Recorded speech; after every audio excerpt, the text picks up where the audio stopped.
বন্ধুরা, তোমরা যারা ট্রেনে করে দীঘায় যেতে চাইছো তাদের জন্য একটা বিশেষ নিউজটা হচ্ছে যে তমরলিপ্ত এক্সপ্রেস বা কান্ডারি এক্সপ্রেস দুটোরই সময়ের কিন্তু বিশাল একটা খারাপ অবস্থা। মানে কেউ টাইম মতো ছাড়ছে না, বা কেউ টাইম মতো দীঘায় পৌঁছচ্ছে না, বা টাইম মতো আবার দীঘার থেকে হাওড়ায় রিটার্ন আসছে না।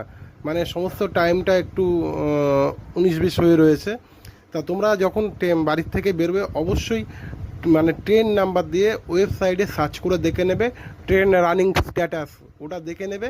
আর হচ্ছে দেখে নেবে তোমাদের এসএমএসে রেলের তরফ থেকে তোমাদের এসএমএস করে দেবে যে ট্রেন কখন ছাড়া হবে। যদি ট্রেন ডিলে হয় তাহলে কিন্তু টাইমটা তোমাদেরকে জানিয়ে দেবে রেল আগের থেকেই, সেটার দিকে ফলো রাখবে।